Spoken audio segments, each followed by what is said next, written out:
Welcome back to the Outdoorsman's Art Radio Show on WRVO Radio. We are a real outdoor radio show. Unlike other outdoor radio shows, we are actually here recorded in the outdoors. We want you to get that full effect of the outdoors. We want you to hear the birds.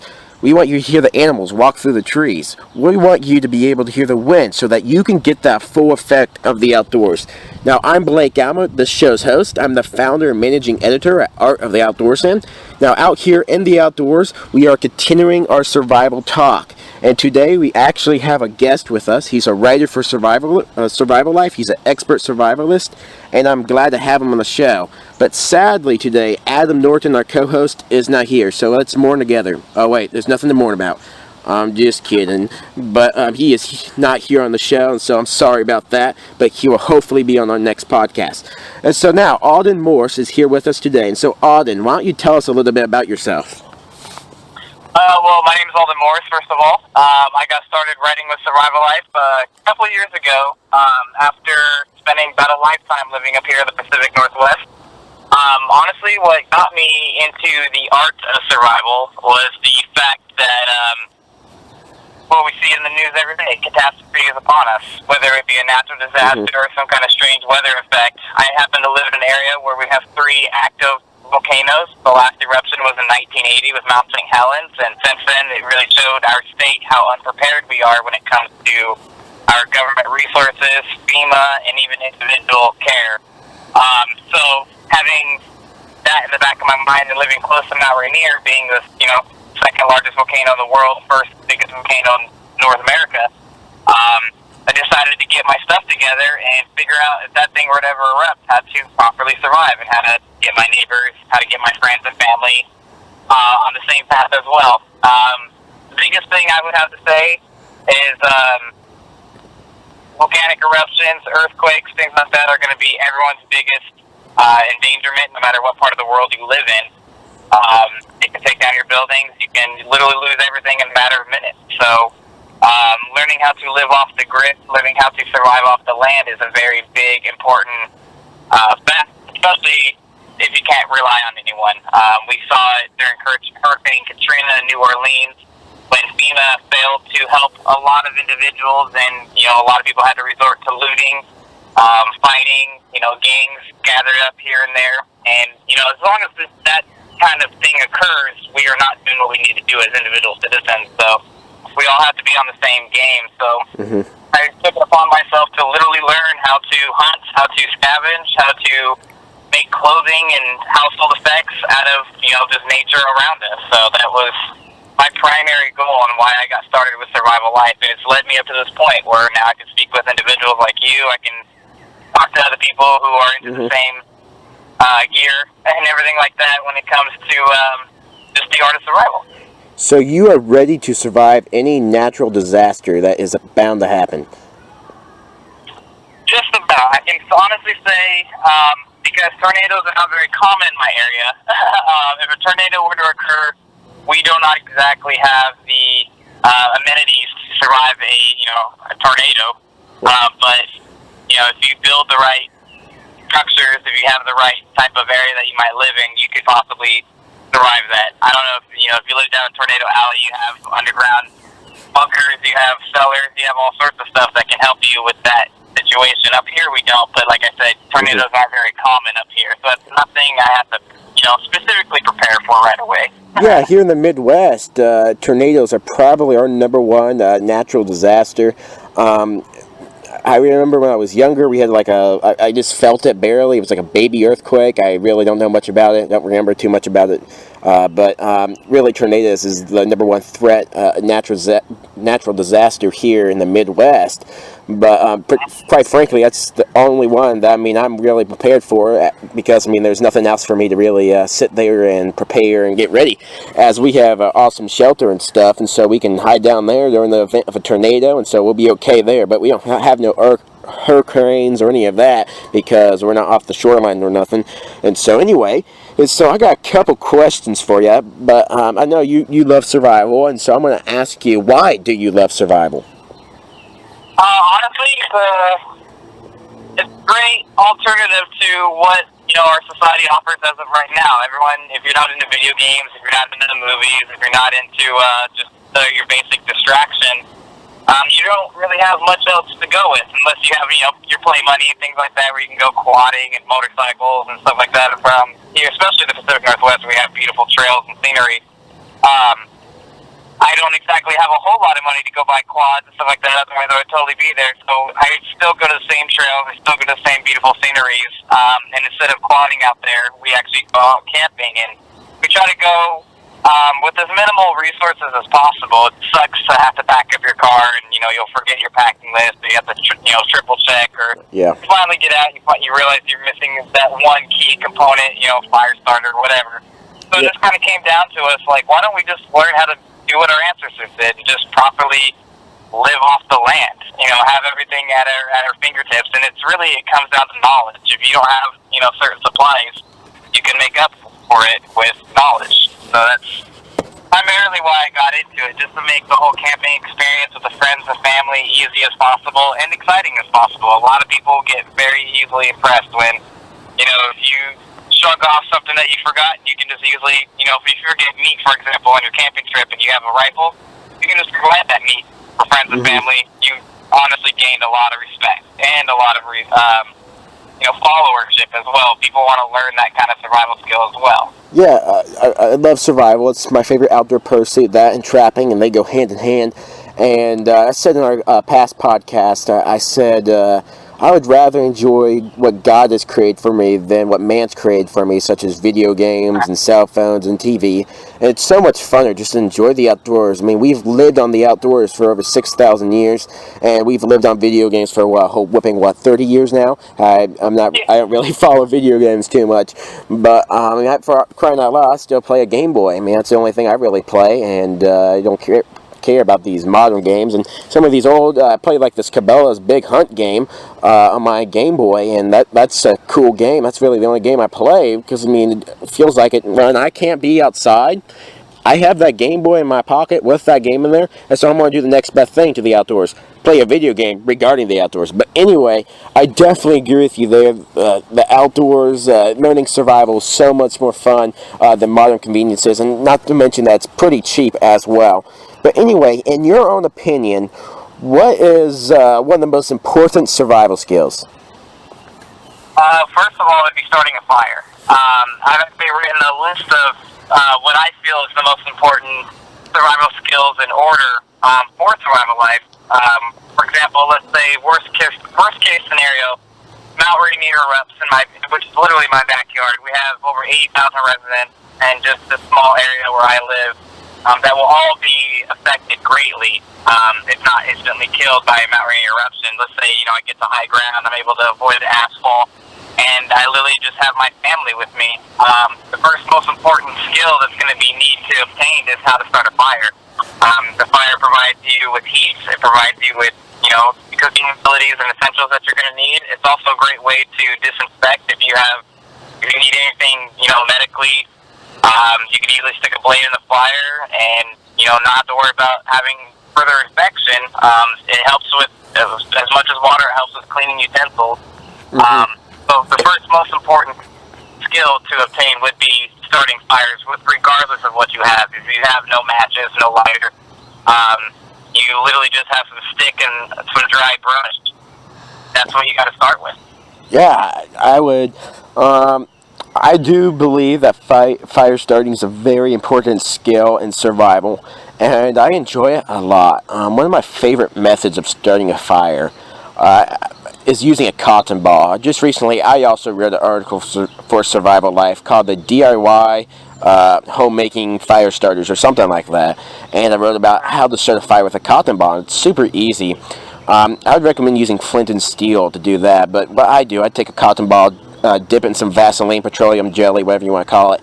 Dip it in there, whether it's off-brand or Vaseline, whatever is the cheapest for you. Just dip it in there, and then take your flint and steel and strike that cotton ball with the petroleum jelly on it. And that's one strike. It typically only takes one baby strike, and that cotton ball will go up in flames and should burn for about a minute with that petroleum jelly on there. Now, if you don't have that jelly on there, it'll probably only burn for a good 15 seconds. And so I'd really recommend having it on there. But it's a super easy way to start a fire in an urban survival situation. As for in a wilderness survival situation, I would recommend using something I like to call the bird's nest. And what that is, you have whatever flammable timber, whatever you care, whatever works best for you. Whether you have a cotton ball, dryer lint, just a match, a lighter, whatever you have. You light that piece of tinder, whatever it is. If you light that match, you light that cotton ball, you light that char cloth, whatever it is. You light that, and then have this bird's nest. And what that is, it looks like a bird's nest, and what it is, it's a bunch of very flammable timber that you can find in the outdoors. It could be dried grass, it could be dry bark, whatever it is. You put it in a giant circle, like you would form it just like you would with a bird's nest if you ever seen one of those. And you put the most flammable tinder on the inside, and the harder flammable tinder on the outside. So let's say I put the grass on the outside, put the thin bark inside, and put that cotton ball, whatever I'm using, right in the middle. And that way, when I light that cotton ball or whatever I'm lighting in there, that lights up first, then burns all that bark, and then burns all the grass, and that way it burns very efficiently. It takes a decent amount of time, and that way I can build my fire up. But it is it's very. Go ahead. Oh, I was going to say, and that's the beauty about living up here in the Pacific Northwest, is we have what's commonly referred to as grandfather's beard, which naturally is just dried debris that hangs from trees, whether it be, little bird's nest or plant matter or leaves. It usually just falls and gets caught on branches, and it's very dry. It's, got a lot of space with it, so you can gather a lot, put a nice little pile of it. And that's something I do personally, is I keep in my vehicle, my girlfriend's vehicle, my family's vehicle, all my friends' vehicles, and every backpack I own in the house, we keep flint and steel. So all that's really needed is if we go out into the woods, I just gather some grandfather's beard for about 5 minutes, get enough of it, strike it once with flint and steel, and we got ourselves a little fire going. There you go. Yeah, that's awesome, and that's a very good safety measure of having just fire with you, whatever method of fire you use, whether it's flint and steel, match, lighter, Bic lighter, or orange Bic lighter. In my opinion, is the best. In our last podcast with Dave Canterbury, he said that as well, and I definitely agree with him there. But anyway, we have our first. Side note on hey, I'm sorry to cut you off there, Alden, but we have our first commercial break for this show. And you guys stay tuned in after these messages. Are you tired of mediocre box store deer lures? Well, let me introduce you to Maston's Deer Scents. We offer unique and trustworthy deer scents for any hunter. Try our no-mess gel crystals for quick and easy setups, or use our 4-ounce spray bottles as you walk to your stand, laying down a steady scent trail. If you really need your scent to reach out there, then heat up your hunting experience with our double scent stack. Check out all our quality products at mastonsdeerscents.com and like us on Facebook. Hey, this is Blake Alma, the host of the Outdoorsman's Art Radio Show. Do you have an interest in sharing your work or products with fellow outdoorsmen? If you do, you're in luck. Currently, we are looking for people to sponsor our new radio show. We offer up to a minute of ad space on our show. If this interests you, feel free to give us a call at 513-279-2096. Again, 513-279-2096. You can also email us at advertising@artofanoutdoorsman.com. Again, advertising@artofanoutdoorsman.com. Make sure it's outdoors man, not men. Also, don't forget to take a look at our website, www.artofanoutdoorsman.com, so that you may learn some simple DIY outdoor pursuits. The Art of an Outdoorsman. Together, let's revive the outdoors. And welcome back to the Outdoorsman's Art Radio Show on WRVO Radio. I'm out here in the outdoors with Alden Morse, expert survivalist and a writer for SurvivalLife.com. And so we're going to continue on our survival talk. And so anyway, Alden, I got another question for you. So what name... I always ask this to whatever guest comes on our show. Ask what are the five most essential pieces of survival gear you can carry with you in a survival situation? Believe it or not, I have to start off with the combat belts. They can be pricey. but they're worth it. Just if you have time to save up and get one, if you have choices, definitely research your choices. A lot of people rely on plate carriers. A lot of people rely on backpacks. I honestly think that you can fit everything you need if you can survive properly off the land on a combat belt. Combat belt carries a great sidearm if you need a sidearm. It carries, small utility pouches where you can keep your fire starting tools, extra water bladders if you need it, or even canteens. Having a fork and knife and spoon is a good one, especially knives if you have multiple knives for, cutting skin or cutting meat in general, or just cooking with. That's something you can also carry in the combat belt. Combat belts are great. You can just literally wear them on your hip. You won't even notice they're there. Now, where can you get these at? I personally have one from Bees Combat Systems out of Utah, Salt Lake City, Utah. They provide them for $50, and they come with MOLLE webbing, so that way you have the option of putting modular gear any position you want, 360 degrees around your waist. So look for something that's got modular webbing, something you can attach other things to, such as, utility pouches or accessory pouches. And even, if it's a leather belt, you can strap extra things on with a leather belt. So those give you, like I said, they carry comfortably on your hip. You can go anywhere with them. You'll never need to ditch them. You take them off at the end of your day to sleep, put it back on when you wake up. That's interesting. And so, now, that, in your opinion, that is one of the best pieces of survival gear you can have on you. Oh, yes, because the amount of extra tools that you can carry with that belt. So. Okay, that's neat. And do you have any other pieces of survival gear that you typically carry on you? Yes, I carry a German-made knife from Germany, Warsaw, Germany. The reason why I carry these is because these are perfect. They're made from antler. They're made from bone. You can pretty much get one. They basically come from the earth. The company that provides them makes them strictly from the products of animals from where they are. So you actually have something that's from the earth that you can use to continue providing for yourself and your family and give back to the earth as well. And that is called, let's see if I can find the company, Antoni Wingen Jr. out of Solden, Germany. They're one of the best knives out there. Oh, that's neat. Now, what's the name of the company again?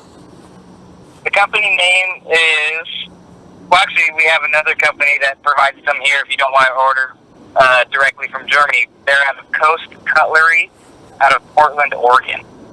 Okay, cool. And so that sounds like an awesome knife there, and I would, if I can find that, I'm going to check that out, and hopefully I'll get that. That sounds pretty neat, all natural knife. And so, anyway, yeah, that's neat. Yeah, that's awesome. And so, another question I have for you, I always ask this because, I'm sure you've seen my series on survival life as well. The Trap for Your Life series, and you'll see that I like to trap. I like food. In a survival situation, I mean, if I don't have food, I'm going to be completely miserable. I'm going to feel awful, and I gotta have some food. So that's why I like to trap so much. And plus, it's just flat out fun overall. But what is your favorite method of collecting food in a survival situation? Believe it or not, I am as much into trapping as you are. Unfortunately, though, with the area that I live in, finding a small creature or a critter is going to be actually a little bit more daunting than actually going out and looking for something slightly larger. We have in this area warthogs, deer, elk, bear. And of course, you're going to need a large caliber to take those kinds of things down. And if you do come across rabbits and things like that, trapping and having them come to you is going to take a bit longer than waiting around for a deer. So one of my favorite ways to hunt up here, believe it or not, is with a .22 long rifle. 22 is a very specific caliber for small game. You can't take down bears or anything like that, and I wouldn't recommend it. But if you're going for small games such as rabbits, squirrels, raccoons, things like that, 22 is going to be literally your best friend. And with the price availability of a 22 caliber, you're going to make your shot count, and you can get quite a few hundred rounds for, $30-$40. Oh, neat.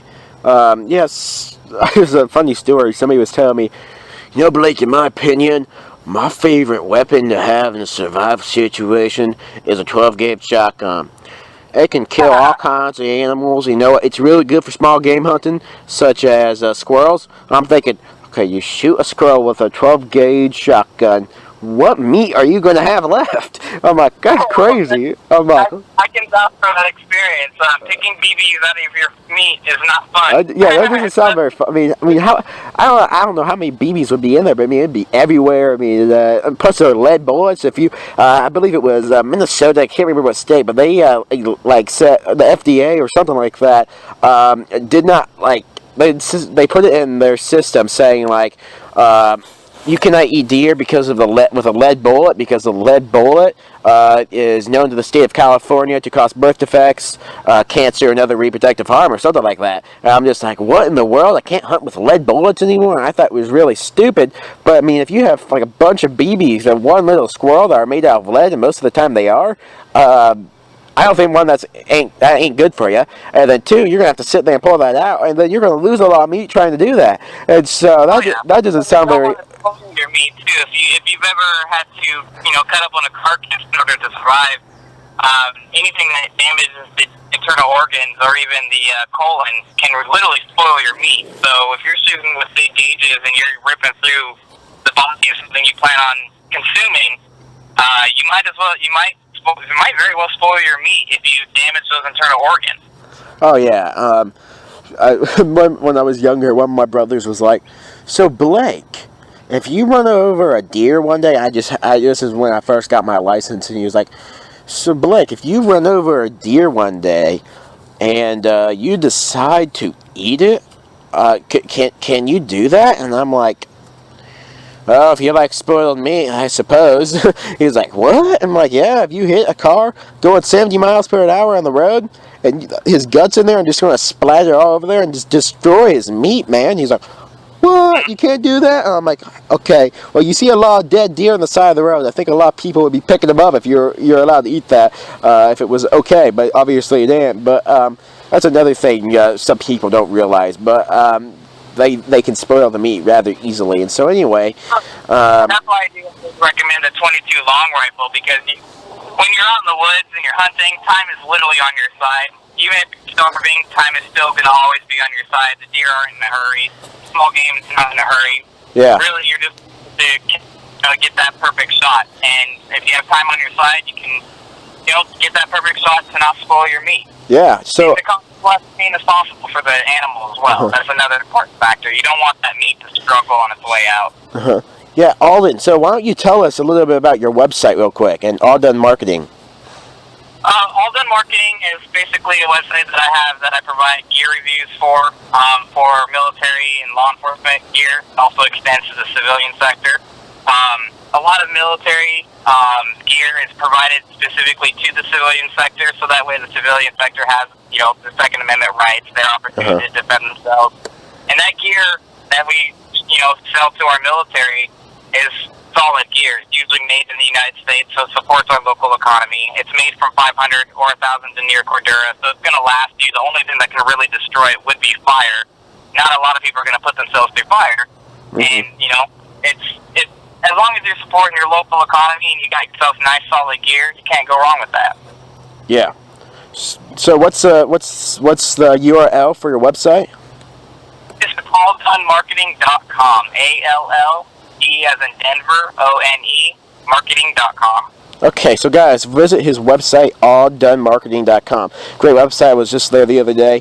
He got some good articles that you can read. You can get some from him. He has some really good work. You can go to survivallife.com and see some of his articles. He got some good gear reviews up there. He got some videos, real good stuff up on Survival Life and at his website. So anyway, Alden, it was really good talking to you. I appreciate you calling in. Thanks for coming on the show. I hope you have a good week. You too. All right, see ya, Alden. You have a good one. Sounds good. You too. All right, bye-bye. Well, that was awesome having Alden on the radio show, and I was glad that he came on the show, and I hope you guys learned some stuff with Alden, and he got some really good information out there on the internet. And so anyway, please check out our website, www.artofanoutdoorsman.com. At that website, you can learn all kinds of outdoor pursuits, not only survival, but everything else you love. And so also, now we have a new website for our radio show. You can check that out at radio show, www.radioshow.artofanoutdoorsman.com. Again, www.radioshow.artofanoutdoorsman.com. Also, you can follow us on Facebook at the Art of the Outdoorsman. That's our website, Facebook. And then you can check out our radio show page as well on Facebook, The Outdoorsman's Art. You can also follow me on Twitter at Blake T. Alma. Again, Blake T. Alma. Or on Instagram at Blaker2000. Again, Blaker2000. Now, if you're interested in sponsoring our show, please call us at 513-279-2096. Again, 513-279-2096. Or you can email us at advertising@artofanoutdoorsman.com. I'm Blake Alma, the host of the Outdoorsman's Art Radio Show, and I'm glad you came on our show today. And please tune in on our radio show next week and the week after that, and keep coming back because we got more information regarding the outdoors for you. Thanks for tuning in. You guys have an awesome week.